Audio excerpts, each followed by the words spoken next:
Wait, is this a new booktuber? Like she thinks that she can do this? Like be as good as some of the booktubers that we know about? She can try.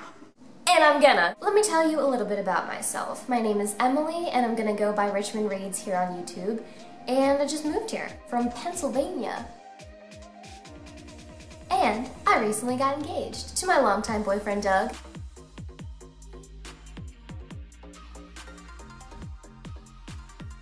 I will mention Doug's name a lot throughout the course of my videos and feature him in a lot of my videos, and I do want to have a segment called maybe Doug Recommends, where he talks about the books he's reading. I feel like the sun's gonna keep changing. But my books are right here. I need to be in front of my books. In the past, I tried to make booktube videos. I love booktubers, I love their videos, the hauls and the TBRs and the wrap-ups and the unboxings, the shelf tours, the new releases, all of the arcs. I tried my hand at a few booktube videos and they turned out okay, maybe a little bit embarrassing, but I decided to start just a brand new channel, clean slate. I've been kind of slacking. If you would like to know the number of books on my Goodreads challenge, it is 50 every year. Well, I've read 18 books this year, and it's September. I need to read 2 books per week, 8 per month, to read 32 to reach my goal in 4 months by December. This is not gonna go well. A reason people make YouTube channels, whether it's book reading or like weight loss or, you know, cooking or makeup tutorials, people make these channels for their own motivation. I am starting a booktube channel partly to motivate myself to keep reading and read more so that I can reach my goal by the end of the year, but also because I just really want to talk about books all the time. Might as well make videos about it, right? Right? I'm doing this because I want to. I selfishly just want to talk about books. I mean, that's me. Books, coffee, cats, fiance Doug, and my mom. Okay, my mom's probably the top of the list. Hey mom. I do have 4 pet rats, which I will totally feature off and on videos. They're adorable, they're like kittens. Highly recommend pet rats, they're great. Anyway, if you want to listen to a girl talk about mostly YA books, a little bit of adult fiction thrown in there, stay tuned. If not, you're probably only watching this because you're Facebook friends with me or related to me. I will tell you though, that I found a bookstore that's super cute and it's in between a couple cafes, except all the books are new and full price, but that's okay. And they offer book clubs. They have 3 book clubs. They have adult, young adult, and romance. The romance one I'm not really interested in because it's all the, you know, cheesy mass market paperback, shirtless guy. That's not really my style. YA is basically my life. However, I don't know what it is about turning 24 and moving and getting engaged. I've been reading, like, adult fiction. I don't know.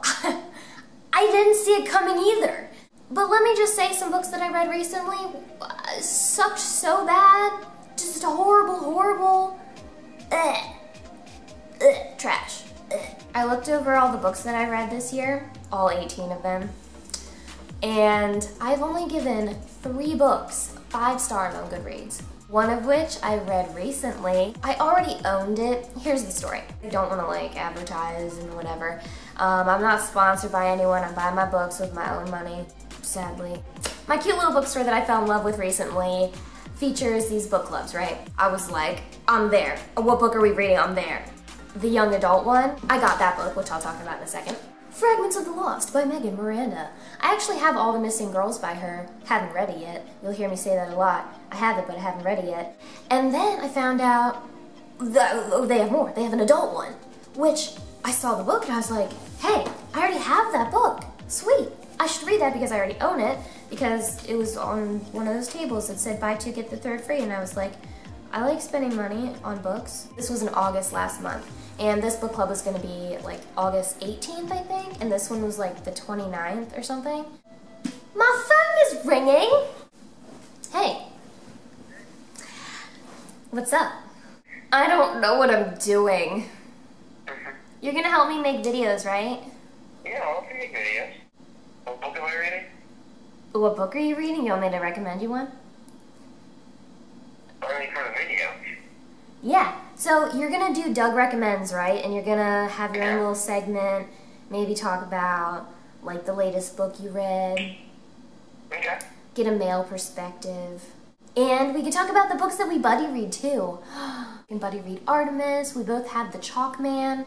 Dark Matter you would like. Yeah. I would love to buddy read these books with you and have a little segment. Music to my ears. You're lovely. Drive safe. Have a good lunch. I will. Love you. What was I even talking about? Oh, the bookstore? Yeah. Both book clubs happened at the same time. I found out about it. It was all happening at once. I bought this book. I got caught in the rain with it. Look at this, look at this.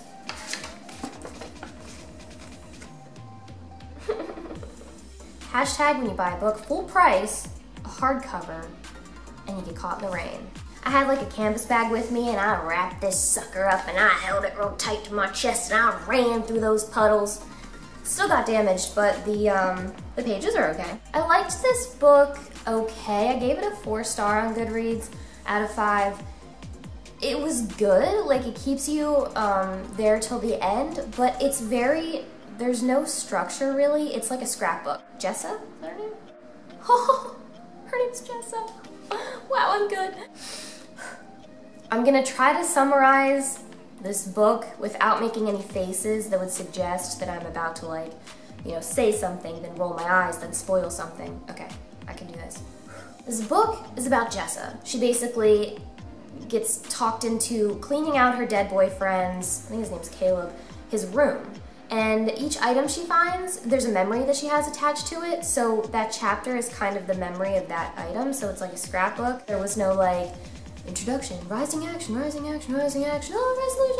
resolution. There was no like, you know, standard anything. It was just like item, baseball, glove, necklace, item. The ending was cool and it was unexpected. I didn't expect it, but it was just a little weird. It's just a little different, like, it was a little off. Let's put it that way. So then, I had to read this one next, and I had a week to do it. No prob, I finished this in a couple days. Mr. Tender's Girl by Carter Wilson. I put a little tabby every time I suspected I knew who Mr. Tender was, or I had a good idea of who I thought Mr. Tender was, and so I would put a tabby like every time there was a little clue that pointed towards that character, right? I was wrong. I was wrong so many times. Alice Gray, right? She's over here in London and she's like not having a great life because she got stabbed when she was 14. And so she moves to the UK, changes her name to Alice Hill, which is not very different. Her dad created this graphic novel series about a bartender who kind of talks people into doing bad things that they secretly kind of want to do. Mr. Tender, he's a bartender? What? It has nothing to do with chicken at all. And there's so many people that could be the bad guy. There's so many people that Mr. Tender could be. And there's different things that point to different people. This is one of those books that if you really think about your books, if you don't like fluff, if you like brain stimulation, and you don't mind a little bit of graphic, you know, stabbing and killing people and shooting them, and it's not a lot, but it's a good amount. I was the youngest person in that book club. Everyone was like 55 on average. Sat beside a lady who was like my grandma's age.